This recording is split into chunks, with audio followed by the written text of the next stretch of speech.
हमारे पास मैदान नहीं, तो खेलने का हमें शौक है सबको, तो हम किसी ना किसी रोड पे खेलेंगे, कभी स्टेशन के बाहर, तो कभी पुलिस स्टेशन के बाहर, तो कभी कमिश्नर साहब के घर के बाहर, अलग अलग जगह मैचेस लेंगे। गाड़ियों के लिए अगर रोड की ज़रूरत है तो खेलने के लिए मैदान की ज़रूरत। मैदान में आप धड़ाधड़ इल्लीगल इमारतें बनाते जा रहे हो, इसके ऊपर कोई रोक टोक है कि नहीं? ये प्रशासन को बोल बोल के हम थक गए।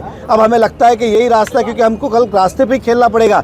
आज 6 महीने से कई सारे मैदान बंद पड़े, केवल मात्र 3 मैदान। आप सोचिए, 15 लाख की आबादी, 10,000 से ज़्यादा इमारतें और केवल 3 मैदान बचे, उसको भी खत्म करके अब 2 बचने जा रहे। साहब, आज आप यहाँ पर आज मीरा भाईंदर महानगर पालिका पर भारतीय जनता पार्टी मीरा भाईंदर शहर जिला द्वारा आंदोलन किया गया। मीरा भाईंदर शहर के मैदान को बचाने के लिए मीरा भाईंदर शहर में जितने भी मैदान हैं, उनमें बहुत सारे मैदानों पर कहीं न कहीं कुछ न कुछ मीरा भाईंदर महानगर पालिका द्वारा बांधकाम हुए हैं, जिसके वजह से खिलाड़ियों को खेलने में भी असुविधा हो रही है।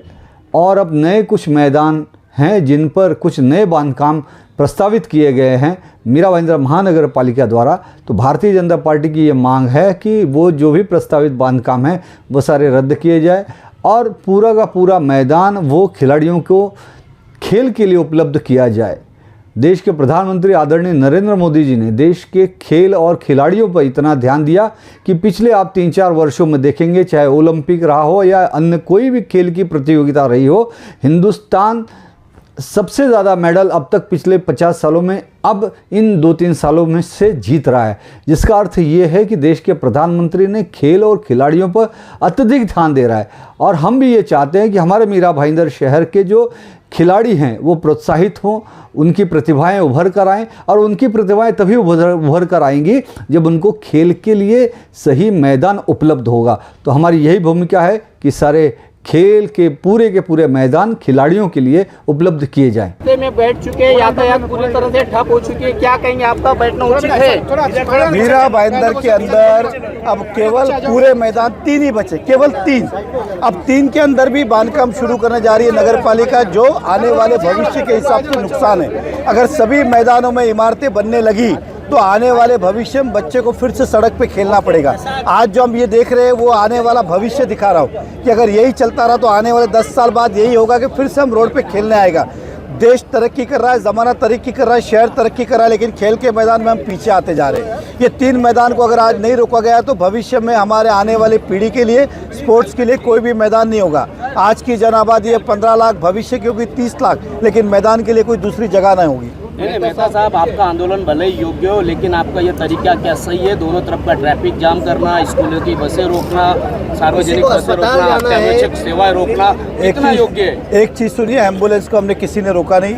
और रहा सवाल, ये हम अपने लिए नहीं कर रहे, यही रोज का रवैया हो गया कि स्कूल बसें और एम्बुलेंस जाने के लिए जगह नहीं होगी, क्योंकि खेलने के लिए रोड के सिवा कुछ नहीं होगा। गाड़ियों के लिए अगर रोड की जरूरत है तो खेलने के लिए मैदान की जरूरत। मैदान में आप धड़ाधड़ इल्लीगल इमारतें बनाते जा रहे हो, इसके ऊपर कोई रोक टोक है कि नहीं? ये प्रशासन को बोल बोल के हम थक गए। अब हमें लगता है कि यही रास्ता है, क्योंकि हमको कल रास्ते पे ही खेलना पड़ेगा। आज 6 महीने से कई सारे मैदान बंद पड़े, केवल मात्र 3 मैदान। आप सोचिए, 15 लाख की आबादी, 10,000 से ज़्यादा इमारतें और केवल 3 मैदान बचे, उसको भी खत्म करके अब 2 बचने जा रहे। कैसे चलेगा? आपकी सत्ता है क्या? प्रशासन, ये राज्य का विषय नहीं है, ये महानगर प्रशासन का विषय है। और प्रशासन ने, ये प्रशासन का लिए हुआ निर्णय, किसी बॉडी का लिए हुआ निर्णय नहीं है, इसलिए प्रशासन ने अपना निर्णय बदलना चाहिए।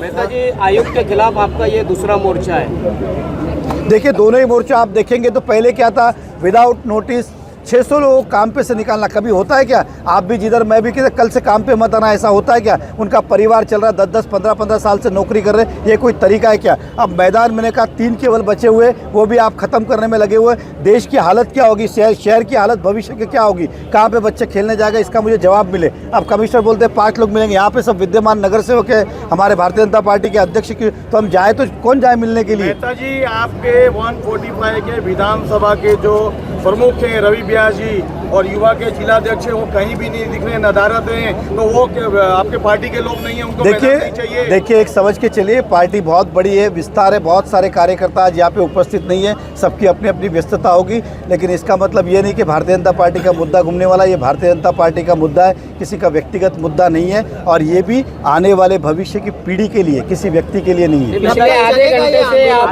आंदोलन ये आंदोलन आज यहाँ पे, कल से हम किसी न किसी, हमारे पास मैदान है तो खेलने का हमें शौक है सबको, तो हम किसी ना किसी रोड पे खेलेंगे, कभी स्टेशन के बाहर, तो कभी पुलिस स्टेशन के बाहर, तो कभी कमिश्नर साहब के घर के बाहर, अलग अलग जगह मैचेस लेंगे। पिछले आधे घंटे से यातायात यहाँ पर पूरी तरह से ठप है, ऐसे में अगर कोई मर जाते तो इसकी जिम्मेदारी किस देखिए पर होगी? ऐसा है कि हमने किसी भी एम्बुलेंस को रोका नहीं है। दूसरी बात ये मैं कह रहा हूँ कि ये आज का दिन है, आने वाला भविष्य का रोज का दिन होगा अगर इसको हमारी बात को आज नहीं सुना गया तो शहर हित में। इसलिए हम चाहते हैं कि कमिश्नर साहब हमारी बात को सुने और शहर को न्याय दे। ये हमारे लिए कोई न्याय की लड़ाई नहीं है, नहीं तो रोज़ यही होगा, ट्रैफिक का जाम होगा, क्योंकि खेलना जैसे हम बचपन में पहले गलियों में खेलते थे वैसे ही वापस से होना जाएगा, शीशे फूटना, दुकानों में खेलना, यही होगा।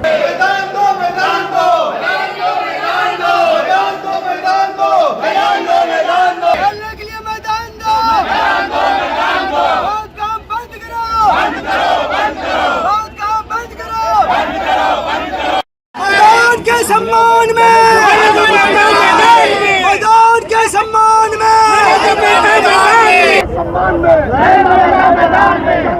सम्मान में